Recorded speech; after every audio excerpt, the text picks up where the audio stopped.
जय हिंद, वंदे मातरम। स्वागत है आप सभी कक्षा 10 के विद्यार्थियों का और सभी विद्यार्थियों का जो पढ़ने के इच्छुक है ना। आप सभी बच्चों से विनम्र सभी बातें मैं करता हूं। बच्चों के साथ साथ जो हमारे अभिभावक गण हैं उनको भी ये कहना चाहूँगा कि बच्चे तो हैं, पढ़ते हैं, है ना, लेकिन एक्सपीरियंस जो होता है, अनुभव जो होता है तो बहुत काम करता है ना। यह अनुभव है कि हमको आगे कैसे समस्याओं का सामना करना पड़ेगा। तो अभिभावक सभी एक्सपीरियंसफुल हैं, अनुभवपूर्ण हैं। सभी अभिभावकों से विनम्र निवेदन है कि बच्चे जो पढ़ते हैं लेकिन उनका साथ आप अवश्य दीजिए। साथ देने का मतलब है आप टाइम टू टाइम बच्चों को जगाइए, अर्ली मॉर्निंग जगाइए सुबह सुबह, और साथ साथ पढ़ने के लिए भी आप प्रेरित करिए कि यदि आप ऐसा करते हैं तो ऐसा होगा। मतलब क्या, यदि आप अच्छे ढंग से पढ़ते हैं उनको मोटिवेट कीजिए। चलिए आइए, पिछले सेशन में हमने एलसीएम की बात कही थी, तो एलसीएम क्या होता है थोड़ा हम चर्चा कर लेते हैं। एलसीएम क्या है? वो कॉमन नंबर है। कॉमन नंबर कौन सी है? एलसीएम वो कॉमन नंबर है, कॉमन नंबर और कह सकते हैं गुणनखंड। दी गई संख्याओं का गुणनखंड नहीं, गुणज कहिए। दी गई संख्याओं का ऐसा गुणज है। एलसीएम की बात अभी कर रहा हूं मैं। क्या कर रहा हूं? एलसीएम की बात कर रहा हूं। तो दी गई संख्याओं का ऐसा कॉमन गुणज है जो क्या करे, जो क्या करता है, सभी दी गई संख्या मतलब जिनका हम एलसीएम निकालते हैं, तो जो एलसीएम हमारा आया तो उन सभी संख्याओं से डिवाइड हो जाएगा, वही एलसीएम कहलाएगा। अब चलिए आज बात करते हैं किसकी? एचसीएफ की। वो गुणज होता है और हम एचसीएफ की बात करते हैं। तो एचसीएफ को देख लेते हैं क्या होता है। चलिए एचसीएफ की बात करेंगे। यह क्या होता है? एचसीएफ है वह छोटी से छोटी संख्या हमारी,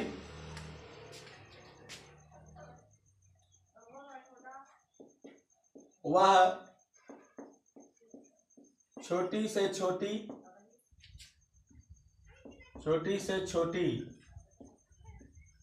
उभयनिष्ठ संख्या,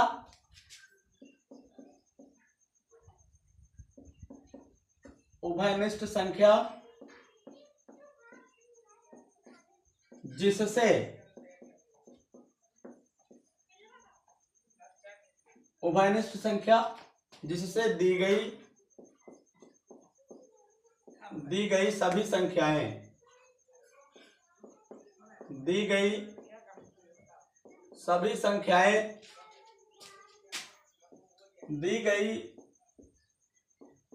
संख्याएं विभाजित हो जाती हैं। अब दी गई संख्याएं आप समझ गए होंगे कि दी गई संख्याएं होती क्या है। दी गई संख्याएं होती क्या है आप शायद समझ गए हों। वह छोटी से छोटी उभयनिष्ठ संख्या है जिससे हम, यदि दी गई संख्या मान लीजिए कि हम निकालना चाहते हैं 6, 8 और 10 का एचसीएफ। क्या 6, 8 और 10 का एचसीएफ निकालना चाहते हैं? यदि इसका एचसीएफ निकलेगा तो सबका कॉमन नंबर होगा, और सबका कॉमन नंबर क्या होगा? छोटी से छोटी सबसे उभयनिष्ठ। कॉमन भी यहां पे लिखे देते हैं। क्या होगा? सबसे कॉमन नंबर होगी वो क्या होगी? छोटी से छोटी वह कॉमन नंबर है जिससे हम डिवाइड करें, दी गई नंबर्स को, दी गई संख्याओं में इसका भाग लगाएं। किसका? वह एचसीएफ जो निकल रहा है हमारा, उसका यदि भाग लगाएं तो दी गई सभी संख्याएं पूर्णतः विभाजित हो जाती हैं।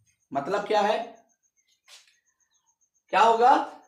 एचसीएफ क्या है? एचसीएफ वह छोटी से छोटी कॉमन संख्या है जो दी गई संख्याओं से पूर्णतः विभाजित हो जाए। दी गई संख्या मतलब क्या है, जिनका हम एचसीएफ निकाल रहे हैं, यदि उन संख्याओं का एचसीएफ हम निकाल लेते हैं, जो ये रिजल्ट आया एचसीएफ आया, तो दी गई जो संख्या है उनसे यदि भाग लगाएंगे तो सभी संख्याओं से ये पूर्णतः विभाजित हो जाए। अब चलिए एचसीएफ, अब एग्जाम्पल भी लेंगे, ऐसा नहीं है, एग्जाम्पल भी हम लेंगे, क्योंकि यदि हम एग्जाम्पल की बात करेंगे तभी तो हमारी डिफिनेशन कंप्लीट हो पाएगी। लेकिन एचसीएफ का फुल फॉर्म हम थोड़ा देख लेते हैं। एचसीएफ का फुल फॉर्म क्या है, फुल फॉर्म है ना, क्या हो जाएगा, हाईएस्ट कॉमन फैक्टर, यह हाईएस्ट कॉमन फैक्टर होता है। एचसीएफ का फुल फॉर्म होता है हाईएस्ट कॉमन फैक्टर, और इसको क्या कहते हैं हिंदी में, महत्तम समापवर्त्य, क्या कहते हैं, महत्तम समापवर्त्य कहते हैं, और इसका भी शॉर्ट फॉर्म है मासा, क्या कहते हैं, मासा कहते हैं। पहले मासा कहते थे, अब एचसीएफ सीधा कहने लगे, अंग्रेजी वर्जन में आ चुके हैं। हिंदी मीडियम की बुक एनसीईआरटी हिंदी मीडियम में भी मासा लिखा हुआ मिलता है। तो एचसीएफ की बात, अब बच्चों आपसे कुछ बताना चाहूंगा कि जैसे आपको लग रहा होगा कि हमारे एक्सरसाइज का नहीं बता रहे हैं, लेकिन एक्सरसाइज का कैसे बताएं, एक्सरसाइज का ही तो बता रहे हैं, लेकिन आपके एक्सरसाइज का एग्जांपल नहीं ले रहे। अब जैसा ही ये थोड़ा आपका कॉन्सेप्ट क्लियर होता है तो हम आपके एक्सरसाइज 1.1 को लेकर के चलेंगे। चलिए आइए देखते हैं। तो एग्जांपल हम ले लेते हैं, कुछ एग्जांपल, जैसे पहला एग्जांपल हमारा हो गया, इसी को ले लेते हैं, 6 को, 8 को और 10 को एचसीएफ निकालना। दूसरा एग्जांपल हम ले लेते हैं 10, 22 और 28 को। क्यों ले रहे हैं, क्योंकि एक छोटा एक बड़ा रहेगा तो हमें समझ में आएगा। चलिए देख लेते हैं। अब इनका हम गुणनखंड करेंगे, एचसीएफ ज्ञात करना। अब चाहे आप एचसीएफ बोल दीजिए चाहे उसका एग्जांपल बोल दीजिए, बात वही है। अब चलिए 6 का हम गुणनखंड करते हैं, अंग्रेजी में इसको फैक्टर कहते हैं। 6 किससे करेगा, सबसे छोटी संख्या से पहले चेक करना है, या फिर मानिए कि पहले हमको 2 से चेक करना है, नहीं होगा तो फिर आगे चलेंगे। विभाज्यता का पूरा नियम भी एक वीडियो में, हम एक सेशन में विभाज्यता का पूरा नियम आपको दे देंगे, है ना। तो चलिए 6 की बात करते हैं, तो 2 से कटेगा 2 तिहाई 6, अब ये और किसी से नहीं कटेगा, 3 से ही कटेगा, 3 एकम 3, इतना हो गया, है ना। अब देखिए चलिए 8 को काटते हैं, तो 8 किससे कटेगा, 2 से तो कट जाएगा ना, 2 चौको 8 हो जाएगा, 2 बार कटेगा 2 से, और 2 से 1 बार कटेगा, ये हो गया। अब 10 की बात करें तो 10 का भी फैक्टर निकालेंगे, तो 2 से कटेगा, 2 का 5 बार, 2 पंचे 10, लेकिन 5 किसी से नहीं कटता, 5 ही से कटेगा। कटेगा का मतलब क्या होता है, डिवाइड होना। अब चलिए हम देख लेते हैं 6 का क्या हुआ। 6 का हुआ, 6 का किससे किससे कटा, 2 से कटा, 3 से कटा, और लास्ट में 1 आ गया। 1 क्यों लिख रहे हैं, कभी कभी कोई संख्या कॉमन नहीं होती, इसलिए 1 जरूरी है लिखना, है ना। ये 1 हो गया, है ना। फिर बात करते हैं 8 की, तो 8 को निकालेंगे तो 2 होगा, 2 होगा, फिर 2 होगा, फिर 1 हो जाएगा। फिर 10 की बात करें तो क्या क्या हो जाएगा, 2 और 5 है, क्या है, 2 है और 5 है। अब हमको पता करना है, परिभाषा क्या है, छोटी से छोटी उभयनिष्ठ कॉमन नंबर, उभयनिष्ठ संख्या है, छोटी से छोटी उभयनिष्ठ संख्या है जो दी गई सभी संख्याओं से विभाजित होती है। छोटी से छोटी कॉमन नंबर, जितनी संख्याएं हैं, जितना गुणनखंड हमारे पास आया है, अब तीनों में जो जो चीजें कॉमन होगी वही निकालेंगे, वही एचसीएफ होगा। अब देखिए 2 गुणा 3, 2 सब में है लेकिन 3 एक में है, 2 में नहीं है। फिर 5 एक में है, 2 में नहीं है। तो हम देख रहे हैं कि जो 2 आ रहा है, क्या आ रहा है, जो 2 आ रहा है तो सभी में कॉमन है। क्या है, सभी में कॉमन है। हम इसको देख लेते हैं। ये देखिए जो 2 आया है इन सभी में कॉमन है। तो हम HCF की जब बात करेंगे, यहां निकालेंगे HCF आप कितना, 6 हो जाए, 8 हो जाए और 10 हो जाए। HCF 6, 8, 10 का HCF यदि निकालना चाहें तो हमारे पास कितना आ जाएगा, 2 आ जाएगा। कितना आ जाएगा, 2 आ जाएगा। इस तरह से हम जब किसी संख्या का महत्तम समावर्त यानी HCF निकालेंगे तो पहले तो उनका फैक्टर करेंगे और फैक्टर करने के बाद सभी नंबर्स में देखेंगे कि कौन संख्याएं कॉमन हैं। कॉमन मतलब जो सब में हो, उभयनिष्ठ हो।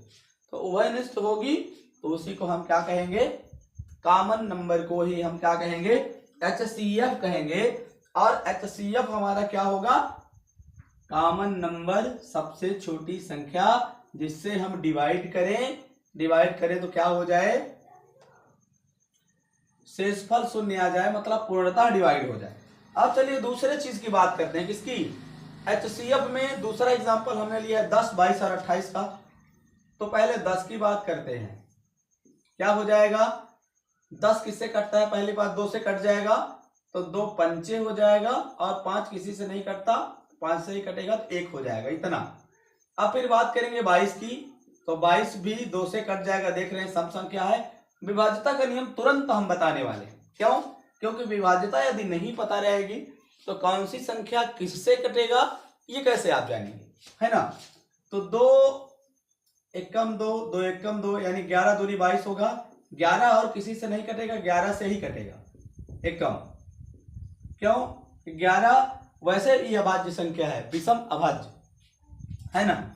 चलिए अगला 22 हो गया। अब 28 की बात कर लेते हैं। 28 क्या है, 28 तो 2 से कट जाएगा, 2 एकम 2 और 2 का 4 बार करेंगे, 2 चौको 8 हो जाएगा। 2 सत्ते 14 होता है। अब 7 से किसी से नहीं कटेगा, 7 से ही कटेगा। इस तरह से अब आप देख रहे होंगे कि क्या हो गया, यदि 10 का हम देखें, 10 को देखें तो क्या हो गया है, 10 का गुणनखंड है 2 गुणा 5।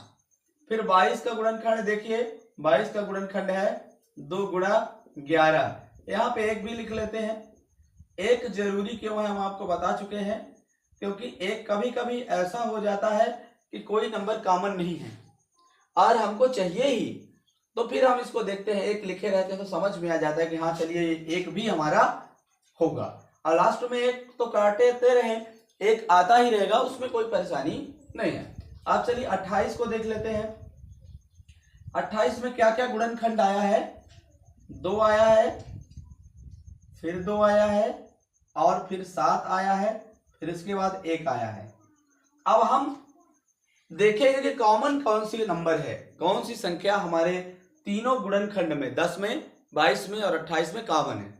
तो इन सभी चीजों को हम देखेंगे और देख करके मिलाएंगे। ये देखिए 2 कॉमन है, इसके अलावा और देख लीजिए 5 तो सब में नहीं है, 11 भी सब में नहीं है, 7 भी सब में नहीं है। तो जो सब में नहीं है तो उससे क्या लेना देना, हमको तो कॉमन की बात करना है। तो कॉमन ये HCF की बात करेंगे जब, HCF, तो HCF हमारा कितना है, 10 का, 22 का और 28 का निकालना चाहते हैं तो क्या हो जाएगा, तीनों में क्या कॉमन है, 2 कॉमन है, तो हो जाएगा HCF 2 हो जाएगा। तो मुझे थोड़ी कॉन्फिडेंस लग रहा है कि आप इन छोटे छोटे चीजों को समझेंगे, समझ लिए होंगे, तब जाके आगे बनेगा। अब चलिए कुछ एग्जांपल और लेते हैं, आप इनको देख लीजिए अच्छे ढंग से। वीडियो को आप पॉज थोड़ा सा रोक सकते हैं, पॉज कर लीजिए, फिर इसके बाद पढ़ लीजिए। और ज्यादा जल्दी हमें चाहिए, वीडियो ओपन नहीं करना, तो स्क्रीनशॉट ले लीजिए। या फिर आपके पास नेट नहीं है, मान लीजिए कि नेट एक्सपायर हो जाता, तो इससे पहले आप अपने वीडियो को यूट्यूब पे डाउनलोड कर लिया करिए, तो आपके डाउनलोड सेशन में यूट्यूब में रहेगा, आप जब चाहेंगे देख सकेंगे, है ना। तो चलिए कुछ एग्जांपल और हम ले लेते हैं, कुछ एग्जांपल की बात और करते हैं, कुछ 2-4 एग्जांपल जिसमें हम सेटिस्फाई हो जाए, सभी बच्चे सेटिस्फाई हो जाएं कि HCF है क्या। HCF क्या है? एक ऐसी कॉमन नंबर है। HCF क्या है? एक कॉमन नंबर है जो हमें क्या करती है, दी गई संख्याओं को विभाजित कर देती है ना। तो चलिए एक आध दो एग्जांपल और लेते हैं। जैसे मान लीजिए कि हम ले लिए 5 ले लिए, एग्जांपल की बात कर रहे हैं और हम क्या कर रहे हैं, find HCF of given number. Find HCF of given numbers मतलब दिए गए नंबर्स को HCF फाइंड करना है। 5 की बात करें, 7 को ले लें और 9 को ले लें। चलिए पहला एग्जांपल इसका लेंगे और दूसरा एग्जांपल ले लेते हैं किसका, दूसरा एग्जांपल क्या ले लेंगे, हम ले लेते हैं 6 ले लेते हैं, 9 ले लेते हैं और 15 ले लेते हैं। इसकी बात करते हैं। पहले तो हम क्या करेंगे, गुणनखंड बनाएंगे, फैक्टर बनाएंगे। तो फैक्टर बनाते हैं, चलिए स्टार्ट करते हैं, सॉल्यूशन इसका निकाल रहे हैं। तो 5 का फैक्टर यदि बनाना चाहेंगे तो 5 किसी से कटता नहीं है, एक ही बार बनेगा। फिर 7 का यदि फैक्टर बनाना चाहे तो 7 भी किसी से नहीं कटता, इसका भी एक से ही कटेगा। 9 का यदि फैक्टर बनाना चाहे तो 9 किससे कटेगा, 3 से। तो 3 3 जा 9 और 3 1 जा, अब ये 3 से ही कटेगा, 3 1 जा 3 हो जाएगा। अब देखिएगा, अब हम देखें तो 5 का गुणनखंड लिखेंगे, 5 का गुणनखंड लिखेंगे तो क्या हो जाएगा, 5 हो जाएगा। अब गुणा में 1 लिखेंगे लास्ट में, है ना। फिर 7 की बात करेंगे तो एक बार 7 से कटा है और 1 की बात कर रहे हैं, 1 हो जाएगा। और 9 की बात किए हैं तो क्या हो जाएगा, 9 का 1 3 से कटा है, फिर दोबारा 3 से कट गया, फिर 1 आया। तो आप देख रहे हैं कि कॉमन हमारे पास कुछ है नहीं। तो जब HCF निकालेंगे हम, क्या निकालेंगे, HCF जब निकालेंगे किसका, 5 का, 7 का और 9 का जब HCF निकालेंगे तो कॉमन देखेंगे। तो हम पाते हैं कि ये जो 1 1 आया है यही कॉमन है। तो ये हो जाएगा HCF किसका, 5 7 9 का HCF हो जाएगा 1। अब चलिए 6 की बात करते हैं, इधर इसकी बात करते हैं। तो 6 का क्या करेंगे, फैक्टर करेंगे। तो 6 का फैक्टर करेंगे, 2 से कटेगा, 2 का 3 बार और 3 किसी से नहीं कटता, 3 का 1 बार कटेगा। फिर 9 की बात करें तो 9 की अभी काटे हैं हम लोग, 9 को हमने उसका फैक्टर किया है। तो 9 का किससे करेंगे, 3 से, 3 तिहाई, फिर 3 का 3 एक बार और कट जाएगा तो ये हो जाएगा। फिर 15 की बात करें तो 15 को किससे कटेगा, 2 से तो कटेगा नहीं, 2 8 16 हो जाता है, 2 7 14 हो जाता है। तो हम 3 से काटेंगे, सबसे छोटी नंबर से पहले ट्राई करेंगे, नहीं कटेगा तो उससे बड़ी, फिर उससे बड़ी, ऐसे करेंगे। तो चलिए 3 से काट लेते हैं, 3 का 5 बार, 3 5 15 होगा, 5 से 5 किसी से कटता नहीं है तो 5 5 से ही कट जाएगा, लास्ट पे 1 आ जाएगा। अब चलिए 6 की बात कर लें तो 6 का गुणनखंड क्या है, 2 है और गुणा में 3 है और गुणा में 1 यहाँ पे हम लिख ले रहे हैं। फिर 9 की बात करें तो 9 में 3 का गुणा है, एक 3 आया है, दूसरा 3 भी आया है और 1 भी आया है लास्ट में, इसको भी रखेंगे। फिर 15 की बात करें तो 15 की बात करेंगे तो क्या हो जाएगा, 3 आया है गुणनखंड में, फिर 5 आया है गुणनखंड में, लास्ट में 1 भी आया है। तो आप देख लीजिए कि सभी में क्या कॉमन है। अब देखिए 2 तो सब में है नहीं, पर 3 सब में है, एक तो 3 यहाँ भी है, एक 3 यहाँ भी मिल जाएगा, एक 3 यहाँ भी मिल जाएगा। तो कोशिश आपकी क्या रहनी चाहिए कि हमारी जो नंबर्स हैं तो तीनों में, सभी में काम, जितने नंबर्स दिए हैं सब में होना चाहिए। तो एक बार 3 सभी में मिल जाएगा, दूसरी बार 3 तो मुश्किल है, 1 सब में है। जब दूसरी नंबर्स कॉमन नहीं मिलेंगी तब हम 1 को कॉमन लेंगे। तो देखिए 3 कॉमन यहाँ पे है, ये देख लीजिए, ये 3 सब में 3 कॉमन है। तो हम जब HCF निकालेंगे किसका, 6 का, 9 का और 15 का, तो क्या हो जाएगा, 3 हमारा आंसर हो जाएगा, 3 हमारा आंसर हो जाएगा, यहाँ पे 1 आंसर हो जाएगा। इस तरह से आप कई एग्जाम्पल लेकर के HCF को देख सकते हैं। यदि आप अपने पास एक्सरसाइज क्वेश्चन देखते हैं, बच्चों की बात कर रहे हैं, आप सभी बच्चे देखिए, तो अब यदि आप एक्सरसाइज 1.1 निकालें तो एलसीएम एचसीएफ शायद ही बन जाए, क्योंकि सभी का फैक्टर करिए कॉमन देखिए। एचसीएफ के लिए, एलसीएम के लिए सभी को एक साथ स्टार्ट करेंगे, जितने कटे वाले होंगे सबका गुणा कर लेंगे, जितने फैक्टर्स आ रहे हैं जिससे जिससे हम काट रहे हैं सबका गुणा कर लेंगे। इस तरह से आज का सेशन एचसीएफ हमारे यहीं पे खत्म होता है। इसके बाद हम फ्रैक्शन पे चलेंगे। सभी चीजें अभी तो बेसिक चल रही हैं, चलने दीजिए, वास्तविक संख्याएं भी साथ में चलेंगी, है ना। तो चलिए आइए इस सेशन से हम विदा लेते हैं, और बच्चे सब आप कुशल होंगे, धैर्य पूर्वक पढ़ें। अभी तो स्टार्टिंग सत्र है, आप बेहतर ढंग से पढ़ेंगे तो बेहतर रिजल्ट आएगा। चलिए सेशन को लाइक कर दीजिएगा और अपने दोस्तों तक शेयर कीजिएगा, जिससे सभी नोटिफिकेशन दोस्तों तक मिलता रहे, इससे लाभान्वित होते रहें। और सेशन पे नए हैं तो सब्सक्राइब कर दीजिए। चलिए मिलते हैं नेक्स्ट सेशन में नए उत्साह, नई जानकारी, नए वीडियो के साथ। तब तक के लिए जय हिंद, जय भारत।